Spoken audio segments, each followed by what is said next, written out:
Welcome back to Circle City Conversations. Thank you for joining me for our conversation today. Thank you to our sponsor, Hurst Limontes, an Indiana law firm representing injured Hoosiers. I'd like to thank everyone for their continued support. Today at Circle City Conversations, I have the pleasure of introducing our 2024 Indianapolis Bar Association president, a man that I've known for a long time, a friend, a husband, and a father, an award-winning lawyer, and a kid from Lafayette, Mr. David Duncan, El Presidente. I'm going to call you El Presidente. Can I call you that from here on out? Sure. Certainly. Okay. So thank you. Thanks for being here. I appreciate it. So here on the show, we like to just, and I mentioned it earlier, we like to start off easy. So tell us a little bit about yourself, where you're from. Yeah, certainly. First, thanks for having me. This is great. It's a great opportunity. I appreciate you doing this. This is really cool. Thank you. So I am from Lafayette, Indiana, born and raised. Mm-hmm. Born at Home Hospital. Dr. Beasley was my doctor, and grew up in Lafayette. That's my origins. Yeah. Where'd you go to high school? I went to Lafayette Jeff. My mom was a high school librarian there. I'm the youngest of 5 kids. Wow. So she was a single mom coming up, and big spread between me and my oldest sibling, about 16 years. So my mom was kind of a career educator, started out teaching kindergarten and worked her way up, got a master's in media specialty, became a librarian, and was the high school, and then after I left, a middle school librarian there in Lafayette, in the Lafayette School Corporation. That's why, you know, that we have a lot of similarities, Dave. My mom, single mom, Spanish teacher, her entire life, worked at a high school, was my Spanish teacher, mother of 5. So I'm number 2. But you've actually got some siblings that are lawyers, right? Just one. Or just one? Yeah, just one. Okay. So, and we'll talk about that a little bit later. So you went to Jefferson High School. What's the mascot there? The Bronco. So why is it spelled like that? Because it's a horse. Yeah. It's a Bronco. It's a Bronco. Yeah. So the story goes, back when, getting a mascot and a name for a school became a thing. The basketball team wanted to do the same, right? Follow suit, just like everybody else in America.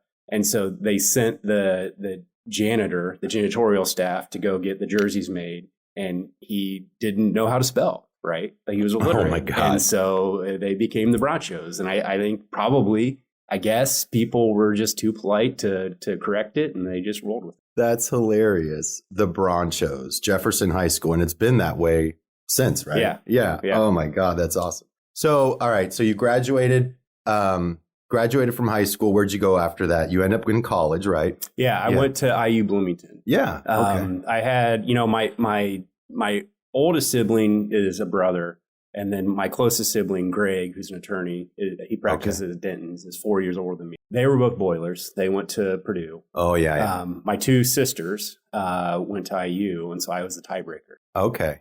So you went to IU. What was your major there? Business. So business process management, but Kelly School of Business. It was kind of like a hybrid business management, operations management, and computer sciences. So there was a certain point, obviously, in your college career where you were like, I'm going to go to law school. What happened? Actually, it was a little bit, going way back, right? Yeah. When I was 4 or 5 years old, I remember one day I was homesick with my mom. And I was always enamored by the trash guys picking up the trash, and the guys that hung off the back, and the hooting and the hollering. And I remember one time my mom asked me that day what I wanted to be when I grew up, and I said I either want to be a trash man or a lawyer. Oh my! And I have no idea why I wanted to be a lawyer, but I just always kind of had in the back of my mind. Yeah. When I went to B school, right, my goal was to become a consultant. Okay. I was focused on operations management. Yeah. And I'm kind of an analytical guy. Yeah. Computer programmer. Actually got a bit of programming experience. And so my goal was to become a consultant, go work for like a Deloitte and Touche, and just go around the country solving people's bottlenecks. But with a JD or no? No. Okay. Just with a business degree. So when I graduated, it was 2001, right after the tech bubble pop. Like most of my friends that got job offers within the first couple months of summer, they had been reneged and they were kind of out without a gig. So law school was plan B. Luckily I had come back from spring break that last year of college, decided I probably needed to take the LSAT just to see how I did and keep that option open. Yeah.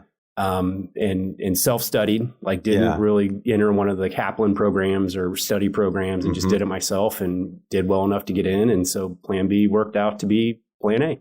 Where'd you go to spring break then? We went to Las Vegas my last year. Oh my gosh. Yeah. I'm a native Floridian, you know this. So it was funny going down to spring break with my buddies from Hanover. They were just, in awe. And I'm like, oh, this is my hometown. Right? So, but, all right. So you went to law school. Where'd you end up at law school? McKinney here in Indy. Okay. That's down to IUPUI campus, right? Yes, correct. So you see my legal size sheets here, right? Oh yeah. We do our research here. All right. So I don't do the research. Emmanuel does all the work. But tell me a little bit, about your law school career. I see that you did some work with the late Professor Jagan. Yeah. Someone who, frankly, I was too terrified to take his class, so I never took it. So, you were a research assistant. You co-authored a law review article. Tell me a little bit about that. Yeah, I mean, I feel like I kind of did law school backwards, right? So when I started out, I didn't know what I wanted to do, but having a business degree, I was pretty certain I didn't want to do litigation. I wasn't going to be a courtroom attorney. It just doesn't go well. The argumentative nature of it and everything doesn't go well with your with my personality. And so but I did know that I had a knack for solving problems, and certainly tax and the regulatory regimen of tax, it can lead to lots of problems and lots of opportunities for solutions. And so I knew that felt like a good fit. And when I took my first tax course, income tax, the multiple choice course, 400 questions test that I was terrified of. Jagan put on. And so for like a computer programmer, right, you see the patterns. That's super, super easy to study for in that regard. Yeah. And so I did well on that and realized I should probably just take every course offering that he has. You were a glutton for punishment. I took them all. And I remember in Estate and Gift, I went up to him after class, to Lanny Earnest, one of my mentors at the first firm I worked at, Tabbert Hahn. He had a pretty unique, novel client issue regarding Indiana income tax law, specifically around professional gaming and the deductions that you can get for being a professional gamer, and kind of the ins and outs of that type of argument. We were in a dispute with like gaming, like video games, or like gambling. Okay. Yeah. And so we were in a dispute with the Indiana Department of Revenue over an income tax return.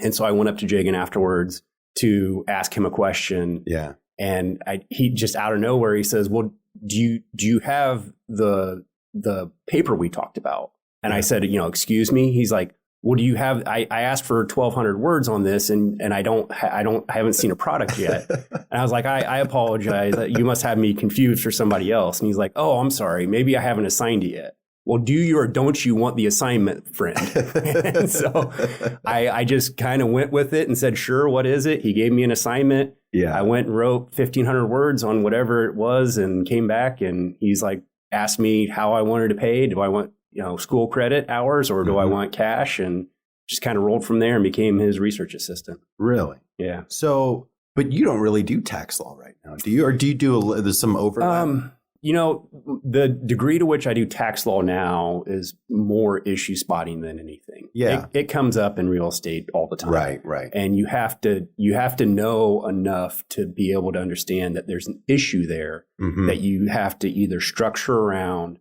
or get guidance from our accountants that it's not going to be an issue because of XYZ, revenue rulings. Okay. And so having that background is critically important to what we do. Yeah. Just being able to, not necessarily that you're practicing in the area, but being able to spot that. Yeah, I can call it out an LOI and reserve the issue to be fully negotiated in a purchase agreement. Okay.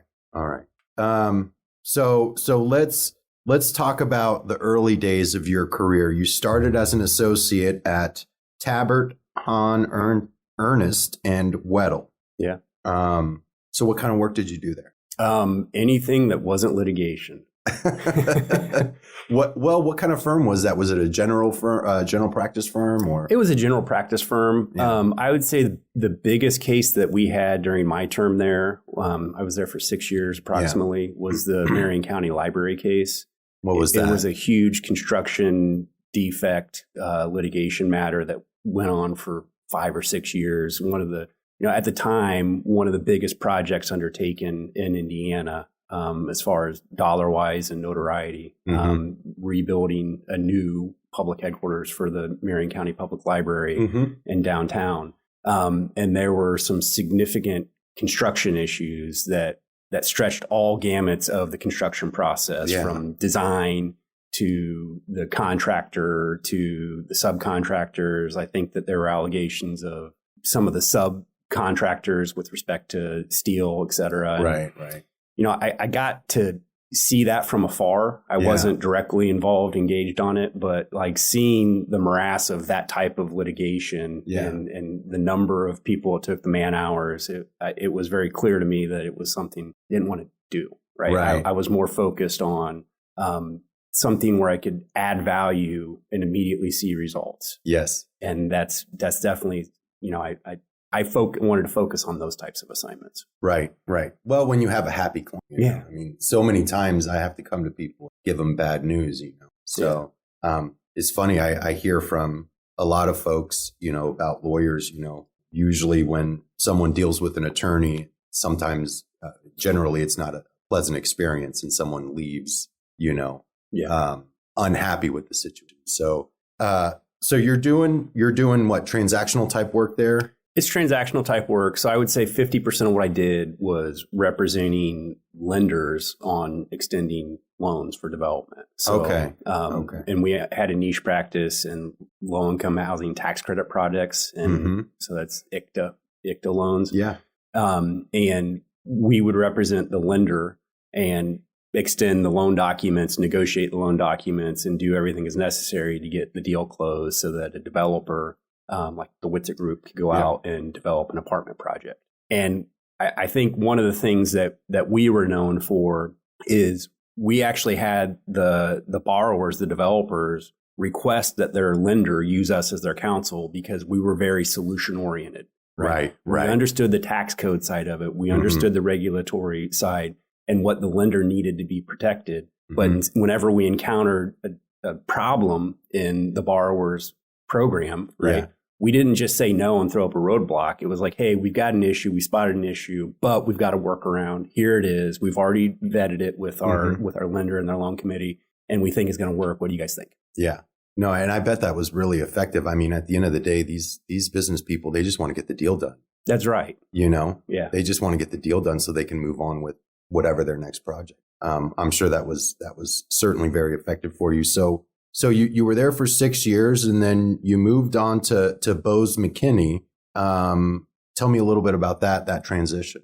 Yeah. So, Tabbert Hahn was a great law firm. Yeah. Great. Some of the best people to work with. The personalities were incredible. You learned all of the lessons you needed to learn as a young attorney.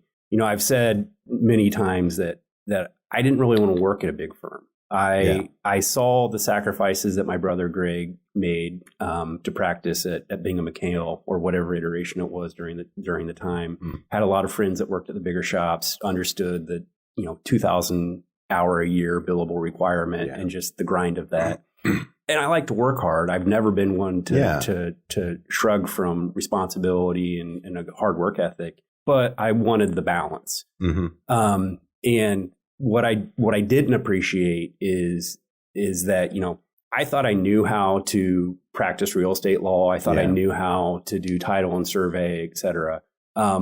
But when you do it at the level that I was at Tabbert Hahn versus what you get exposed to at Bose McKinney, which is more of a regional and or sometimes national presence, it's a different ballgame. Oh, yeah. Right. And so the opportunity to work on those larger projects and get more responsibility and get, more experience with bigger clients that have bigger demands was great. Yeah. Right. With the hard work ethic, the background that I had from Tabbert Hahn, those core fundamentals, and then being able to expand on that and get a lot more at bats was just a really good opportunity. And the people at Bose, thankfully, most of Tabbert Hahn moved on to Bose McKinney and Evans. So I still got to practice with the people I was accustomed to working with. And I had done enough transactions with the attorneys at Bose McKinney. So that would be like Brian Woodruff and Tony Setzer. They had been on the other side of my deals. And then Joe Cauldron, who was a zoning attorney at Bose, worked with me on the Indy Bar's Real Estate and Land Use Committee, as did Steve Granner. Those were the core group that I was already ready to plug into. Yeah. And so it just kind of was seamless, the transition. Yeah. Yeah. So, maybe you went from a medium-sized firm to a larger firm. If there's one piece of advice maybe that you wish someone would have told young Dave back then, something that maybe you could impart to some of our listeners. Yeah. So I meet with law students and young lawyers all the time and try to take that opportunity whenever it presents itself.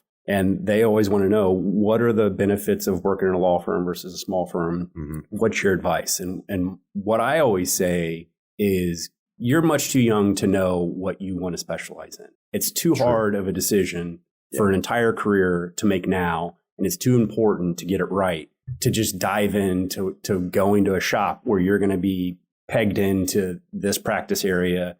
And, if you tell them you like ice cream, they're going to give you lots of ice cream.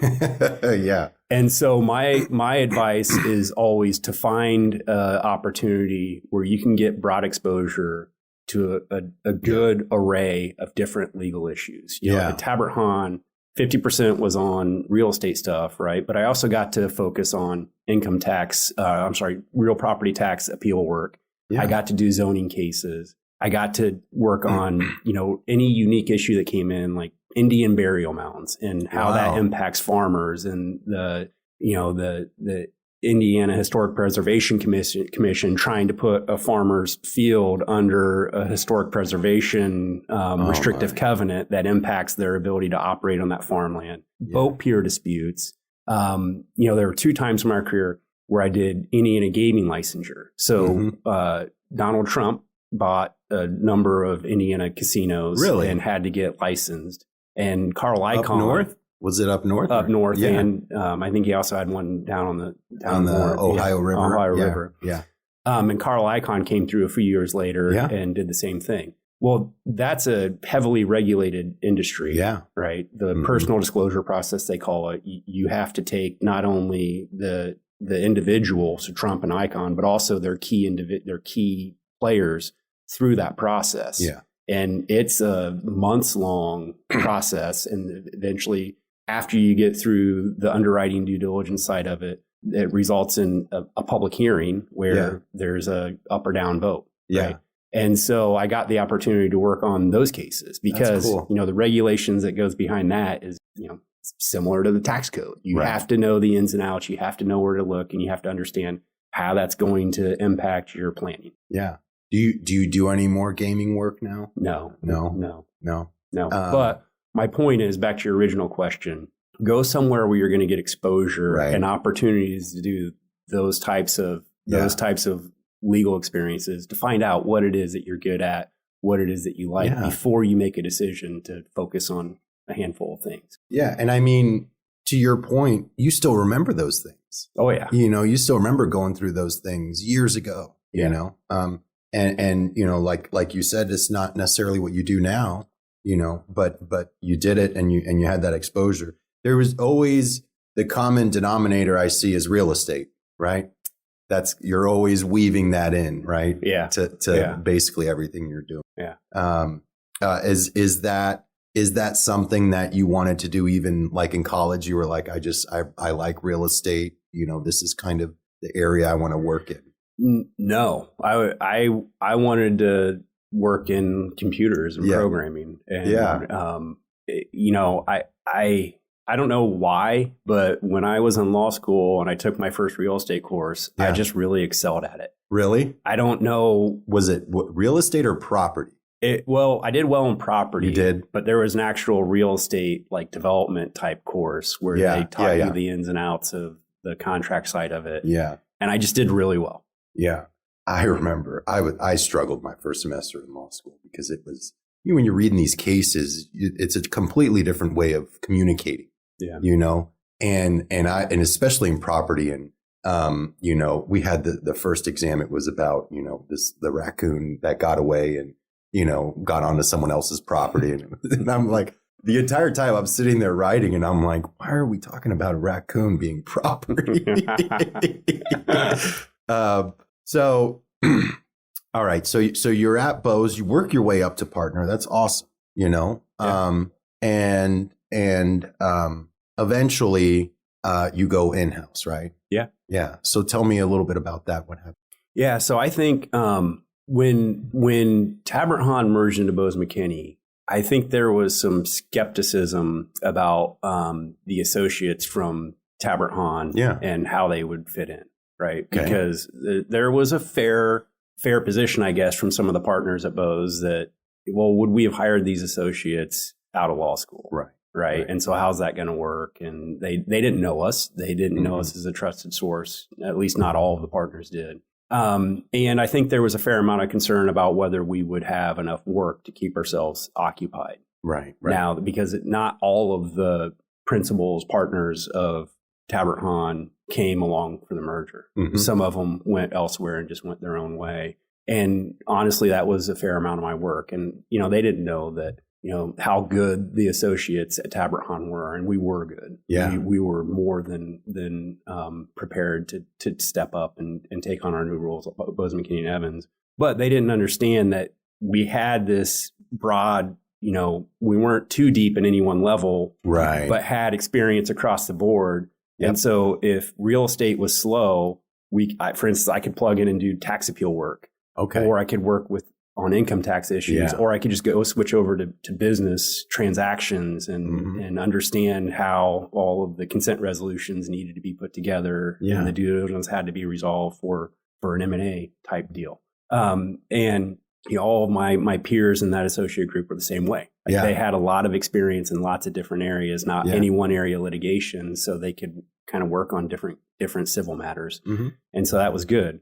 So I'm sorry, what was the question again? Well, just the transition to Scannell. Yeah. Yeah. And so, am I saying that right? Scannell? Yeah, Scannell. So going back, one of the partners at Bose introduced me to Scannell to start working on that client because they were growing and needed some help. They didn't want to pay partner level fees. Right. And they needed somebody to work on some of the lower level real estate issues.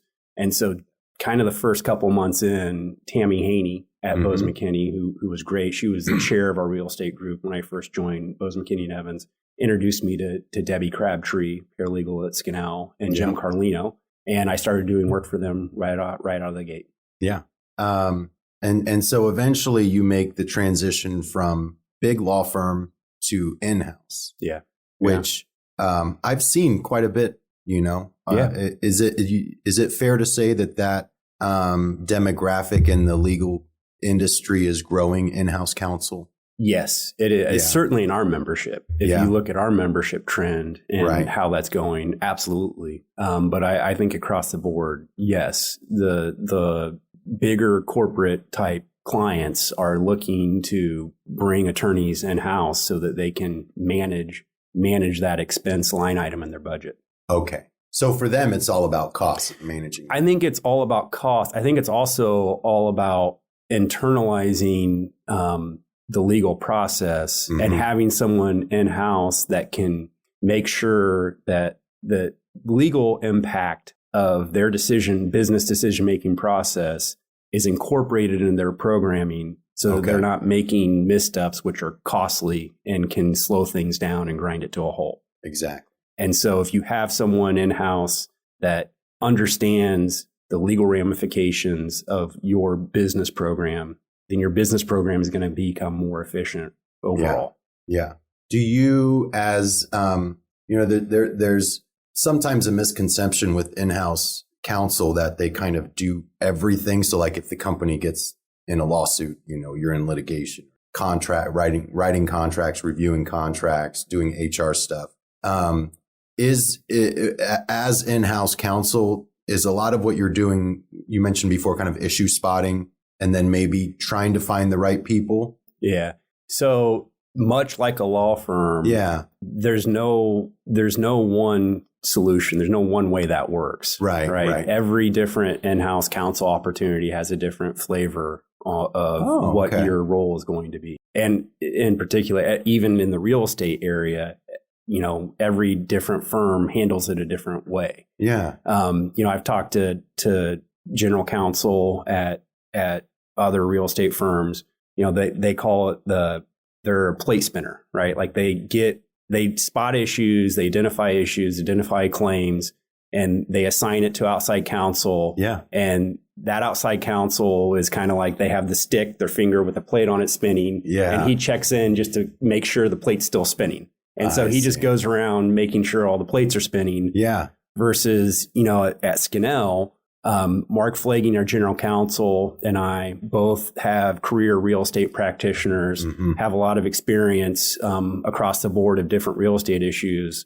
And our program is much more flat, where we assign projects from LOI stage when they come in to an attorney. And as an attorney, you're with that from cradle to grave. So that means you're drafting the LOI before we take down the land. You're doing all of the legal work in between, all the way through exit, whether it's we're selling it to an end user or we're doing permanent financing on it. But you're involved in everything. Yeah. And most of the time, you're handling that internally. Yeah. If it's a litigation issue and you have to hire a litigator, use outside counsel. If your time is such that you need to get somebody involved on negotiating a lease or working on substantive review of loan documents, you get outside counsel involved. But I'd probably say 80 to 90% of what we do is all done in-house by the attorney and the paralegal working on that project. That's cool. I like that concept of that cradle to grave kind of concept. I mean, we have a similar model here where if a new client calls, they speak to a lawyer. After, and then the lawyer kind of talks to them and evaluates whether or not they've got a case. And at a lot of bigger firms, they've got an intake lawyer. Well, here, that same lawyer works the case all the way to trial. All the way. Have to go. Yeah. Yeah. And I think that, that personal touch, people appreciate that. And I'm sure you guys see the same thing, with the folks that you're dealing with. It's the same lawyer that you're dealing, same legal team, you're not getting passed around between different, departments. Yeah, absolutely. Yeah. So, all right. So Scannell Properties, what do they do? What kind of company is that? Yeah. So Scannell Properties is a real estate development company focusing on industrial warehouse development across the country and now globally. If when you drive south to Greenwood, right, and you're on 65 and you start to get towards the edge of town and you start to see the big warehouse buildings on your left and right side. Yeah. That's what we do. In fact, a lot of those buildings that you see down near Worsville Road, that's a project that I worked on and we developed. Yeah. Worsville Commerce Center 1 and 2. Very cool. There's a ton of them on the west side too, out by Avon. Yeah. Yeah, exactly. Yeah. And we have a big project in Brownsburg Logistics Park, and we're just now finished up Park 1, and that's on the east side of Ronald Reagan Parkway. And we've got land that we own on the west side there across the street that we're getting ready to go under development here in the next couple months. Yeah. Now, is Scannell involved in the leasing side, or are they just developing the property and then, maybe finding someone else to? All of it. It just depends. The board. Yeah. I mean, we have a incredible team of development managers and managing directors that chase deals across the country. Okay. And our deals come in every flavor there is. Yeah. A lot of a lot of our core work is repeat business with Fortune 500, Fortune 100, Fortune 50 companies on a build-to-suit basis. Yeah. That means they have a need in a particular market area. They know Scannell because we've done projects with them in the past. And so through the broker channels that we've developed in those relationships, they'll say, hey, we have a need in the next 24 months in this market area. What sites do you guys have available? And that usually goes through a bid process. But the fact that we're a repeat relationship always gives us a leg up. Right. And so if we've got a site that we already own, it's already entitled, it's in a really good spot because we always focus on those fundamentals before we take land down. It can very easily become a build-to-suit development for one of our repeat clients. Yeah. And then there's also speculative projects where we don't have a build-to-suit opportunity, but we really like the market area. We know that there's a need for more industrial product in that area. Okay. And so we'll go and build a building and go and chase tenants with our listing brokers and fill up the building. Yeah. So I've seen, a bit of a change lately. Some of these industrial buildings, especially in highly residential areas, becoming, offices, condos, apartments, like the garage downtown. Yeah. The old Bottle Works, is Scannell involved in any projects like that, or is it just strictly industrial? Well, so we do have a multifamily group. I'd say probably somewhere between 10 to 15% of our overall portfolio is multifamily. We don't do anything where we're converting industrial into, work play type atmosphere where it's multifamily. To the extent we have office, it's usually a component of industrial project. Our multifamily group focuses on ground up apartment development. And that's either in mixed use type environments, like our project at the Speedway. We have a project in Zionsville right now called The Farm. That's cool. And we also do a fair amount of student housing development. Yep. So the major universities. Yeah. Well, let's change gears a little bit. I want to ask you a little bit about the Indy Bar. Yeah. You like me, we're both bar junkies, right? Yeah, absolutely. You somehow got roped into being the El Presidente this year. I know that's a ton of work. So as far as this year in 2024, what are some of your plans, some of the things you would like to see as the president of the Indy Bar? Yeah. Julie has always kind of said when you think about leadership, there's really three types of leaders when you break it down to its core. And those are the dreamers, the complainers, and the sustainers. Yeah. And you need all three. Oh, yeah. At different phases of the life cycle, business cycle of a nonprofit organization. You probably know this about me already, but I'm a sustainer. Yeah. I know that about myself. Most people know that about me. My goal is to take what the Indy Bar does and make it better. To make sure that we achieve the goals that we can achieve, that we're holding on to the opportunities that we still care about and are important to us going forward, so that when the next dreamer gets in, they can build on that. And most importantly to me is not to break anything.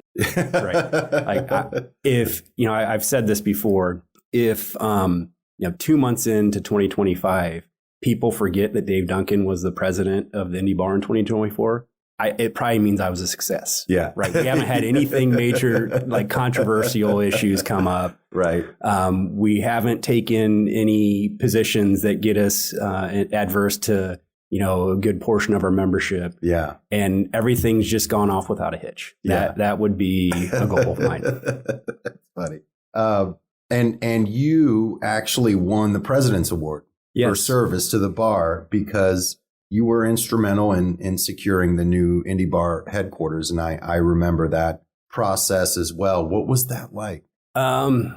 Honestly, it was just another project. Really? Yeah. Just another day at the office. Yeah. So I do want to say Jeff Abrams was instrumental in that as well. Okay. Jeff's Jeff's a a great well-known, real estate practitioner in our community and great. And so I do want to give him recognition. Yeah.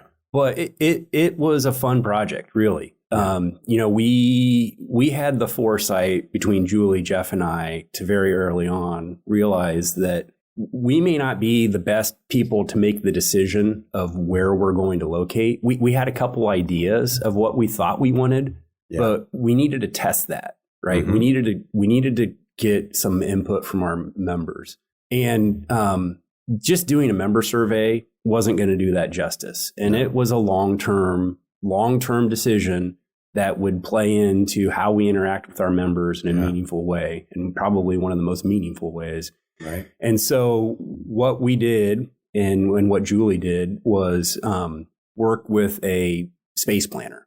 Okay. Right? We found somebody that had a specialty, and it was Doris, a consultant that had an architecture background, had, I think, a PhD in kind of space planning and thinking about it a different way, and had worked with a number of nonprofit corporations on helping them to envision what their new corporate headquarters needed to facilitate the actual use case, so that then you had kind of a list of factors that you had at your fingertip to consider when you were looking at space. Okay. And so that was really kind of what brought everything together to build HQ out the way it is. Yeah. Like, we knew what the vision was after that, almost 6 to 9 month process. Yeah. And that involved, I think, over 250 members at the Indy Bar. I think there were 60 or 70 different group think sessions, and working through that process resulted in a 100-page long,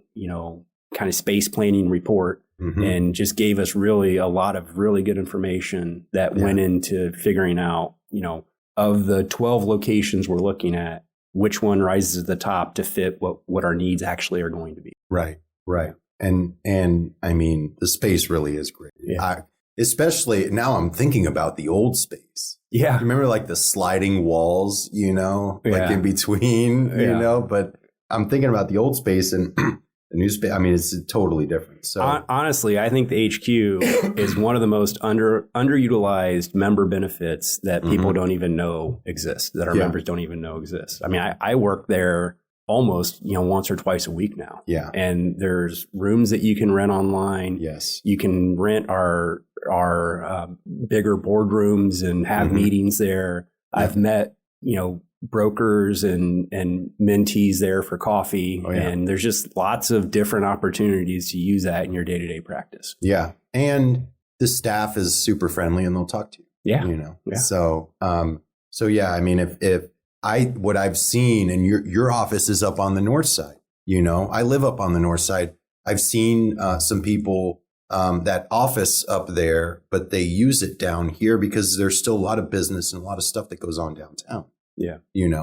And having that space, to be able to meet with clients or, hop on a quick Zoom meeting, while you're downtown is really essential. So, COVID. Okay. So COVID hit, and then you were at Scannell, right? Yeah. When it happened. So, how has COVID impacted your practice?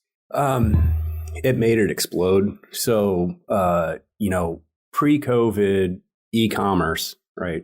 So online buying, shopping, what drives the need for new industrial warehouse space where the manufacturers and retailers of online products store all the products before they get distributed to the individual end users. That was e-commerce was growing pre-COVID around 10 to 12% per year. And when COVID hit, going to a grocery store became like a life or death decision. Yeah. And whether that was actually the fact or not, it was the perception, and perception controls reality more times than not. So true.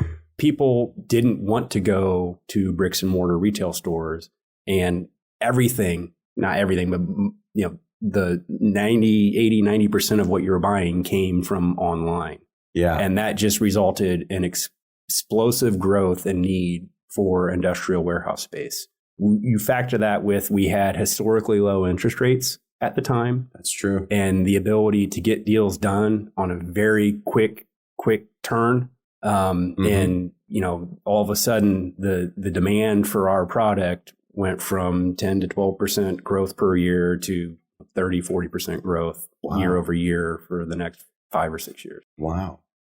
So COVID kept you busy then? Yeah. It did. The other, immediately we had to go in across all of our projects and work with every jurisdiction to get our projects and the contractors and subcontractors that were coming on site day to day, get them qualified as an essential business so that we didn't get shut down. Yes. And we could keep the projects on schedule, on budget, and keep those coming to completion.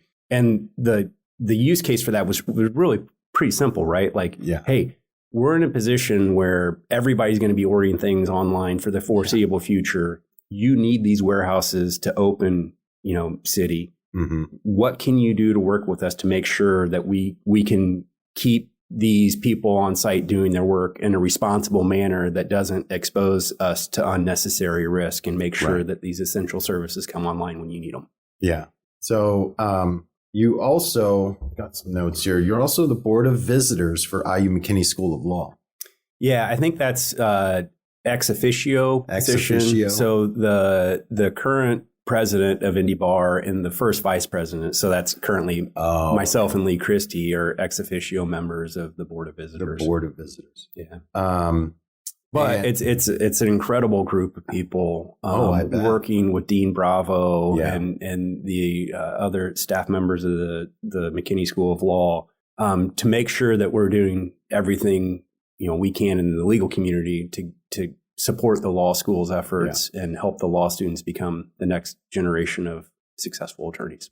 And I mean, Indy Bar's always done it, from breakfast with the bar to just something as simple as having the dean on the board, so they're a part of these important decisions, and then they report to us, and tell us what's going on with the school. So, and it's something that's even more important, talking kind of linking in COVID here. When we look at the young Indy Bar members, so those practitioners that are 2 to 4 years out from law school, and we look at the numbers of those law students, young practitioners that are converting to Indy Bar numbers, there's been a notable drop off. Yeah.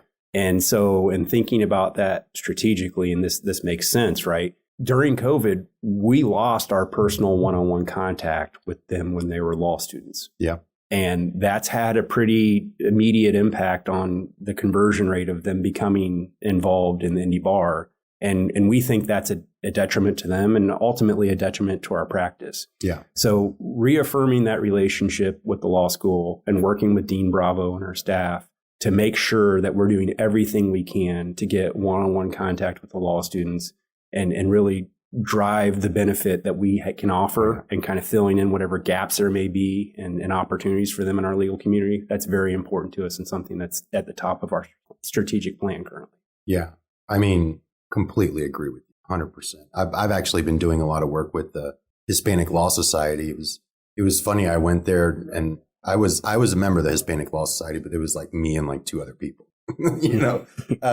And then I went to a meeting. There's 15, members and people coming, to just enjoy hanging out and talking. It was such a different atmosphere. So getting out to the law school is definitely super. Yeah. So you may or may not remember this. So this happened before COVID. We went down to Bloomington for a strategic planning committee meeting. And I'm not very familiar with Bloomington. I told you I was a Hanover guy. So, and of course I get turned around and then I see this guy, good looking, slender, athletic man jogging down the quad, and I do a double take because I'm like, that guy's not a student, and it's you. So then I see kind of where you're going. I think you were heading back to the hotel. So I kind of follow you there.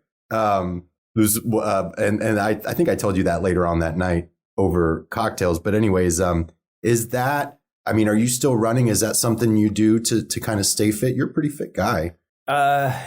Looks can be deceiving. I'm probably, one of the most out of shape, skinny guys that you've seen. I just have, so running is a passion for me, I guess. Yeah. Not in the context of I want to do a marathon. I've never had the ambition to be a marathoner. Mm-hmm. I'm more of the guy that like signs up to do a mini marathon once or twice a year just to have a goal to stay in shape. Running is a big stress relief for me. Yeah. I mean, what we do is stressful. Yep. Whether you realize it or not, it has an impact. And running's always been a release. Yeah. That, you know, when I get out there through breathing, through exertion, right, mm-hmm. some of that fades away. And I can start to think about the other things in my life that I don't really have time to during the day, and kind of decompress and work through some issues. And so running's been great. It's a personal outlet. Yeah. We all have that. You're absolutely right. Very stressful job. I know some lawyers that meditate, some yoga, Pilates, you know, Peloton. I like to get on the Peloton if I can and check out, you know. Yeah. So you like treadmill? You like running on a treadmill? You like running outside? I won't run on a treadmill. No. I'll do core work or yoga or something else before. It's not enjoyable. Part of running is being outside and change of scenery. Right. There's usually people around on the Monon Trail or the towpath or wherever you're running. It's just, that's more enjoyable to me than being on the hamster wheel. Right. So we do. I started this new segment here, and I will admit that I stole this from someone. It's not my idea. It's from a guy named Sean Evans on a show called Hot Ones. I don't know if you've seen it. Yeah. So he does it with Instagram, but in this segment, I'm going to show you a picture from social media. And you got to tell me all about that picture right there. So real quick, I just did the Hot Ones challenge for the second time. Are you serious? With my couple buddies on my block. Last summer, we did it for the first time. Fried up. We smoked 120 wings, and then we flash fried them in the turkey fryer. And then we had one of the neighbor buddies got the sauces from Hot Ones. And we all did it. 10 of us did it together. It was hilarious. I'll have to show you the video sometime. Yeah, I gotta. So next week, I am going to Half Liter Barbecue. Yeah. Because my wife went to school with Eddie Som, one of the owners. He's a friend of mine. And we are doing a podcast episode, Hot One style, there with one of the lawyers here in my office, Chase Wilson, young lawyer. And he kind of came up with it. He's like, let's do it. I can do some heat, you know. Yeah. I need a big glass of milk though, you know. Yeah. No, it has an effect on you, and I'm a big fan of the show, and that's going to be awesome. Yeah. Eddie's great, and you guys are going to have a good time. Yeah, it'll be fun. So speaking of food, best restaurant in Lafayette. Lafayette would be the Other Pub. The Other Pub. Yeah. So here's a question, a place I've never been, you know, it's world famous Lafayette. You'll know what I'm talking about, Triple X. Yeah. Is it worth it? Is it worth it? Does it live up to the hype? Yeah. It does? Yeah. What's like the thing to eat there at Triple X? Well, it depends on what time of the day. Right? You know, so I was a paper boy in Lafayette, and a lot of my buddies were paper boys back when, you know, kids doing that was a thing. And every once in a while, after delivering Sunday papers, we would, you know, either hop on our rollerblades or jump on a bike and go over to Triple X. You know, it was probably a mile away from our house. You'd have to go down the hill and up the hill. But when we go in the morning, Triple X, co-fried chicken, not much better than that. It's just really marvelous. Yeah. You know, if it's 1, 2 in the morning and I'm leaving Harry's with a group of buddies and we're going to hit that before we go back home. Yeah. You're probably more so looking like a Dwayne Purvis burger or something along those lines. Gosh. Yeah, but it is good. I would highly recommend it if you haven't. I've never been there and I've never been to Triple X. I will tell you, I love Lafayette. Lafayette has a very special place in my heart for a couple of reasons. See, I went to Hanover, a small school. It wasn't the big school exposure, but my wife is much younger than I am, 6 years younger, you know, Weird, right? A personal injury lawyer marries a woman that's much younger than him.